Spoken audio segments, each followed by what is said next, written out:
Hoy nos vamos a sumergir en uno de los periodos más convulsos, más fascinantes de la historia de España. Es un momento en el que un imperio se desmorona, un pueblo se levanta en armas y una revolución liberal nace, solo para ser traicionada. Es una historia de colapso, de guerra y, al final, de una esperanza perdida. A ver, para que nos hagamos una idea de la magnitud de la crisis, solo hay que mirar el caos que había en la corona. En apenas 20 años, España tuvo 4 reyes distintos.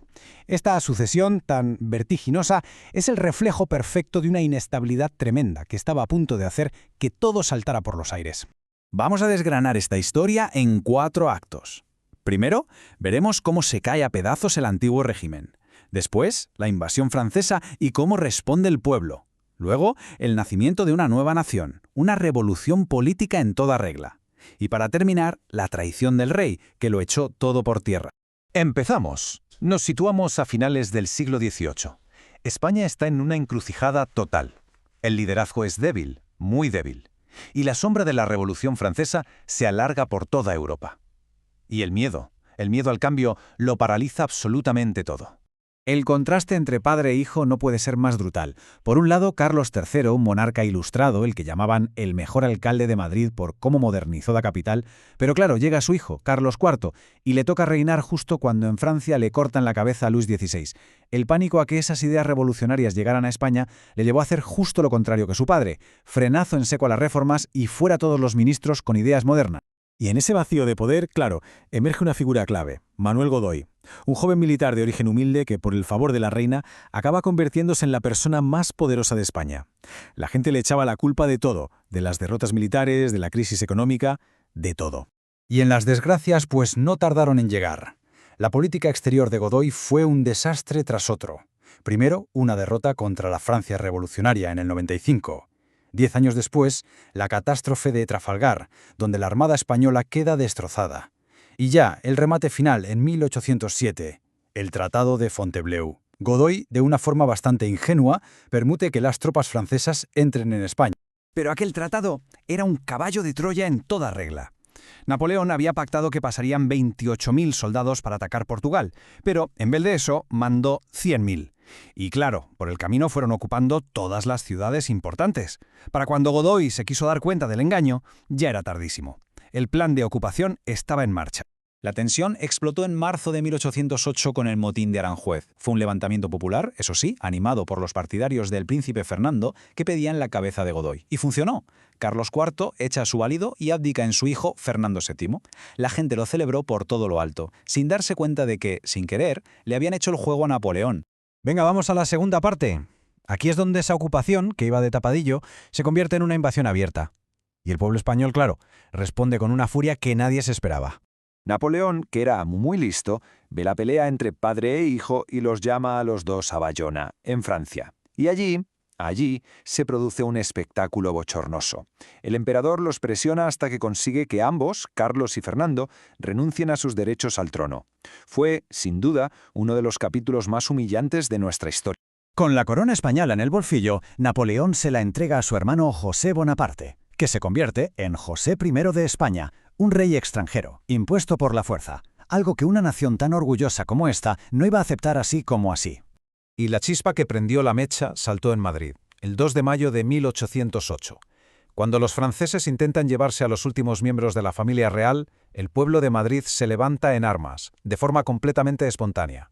La rebelión fue aplastada, con una represión sangrienta, pero su eco fue imparable, se extendió por todo el país y dio comienzo a la Guerra de la Independencia. Ojo, porque esta no fue una guerra normal. Con el Estado hecho añicos, fue la propia gente la que cogió las armas.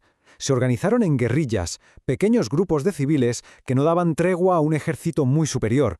Y ciudades enteras, como Zaragoza o Gerona, aguantaron asedios terribles. Fue una guerra de liberación, una guerra del pueblo.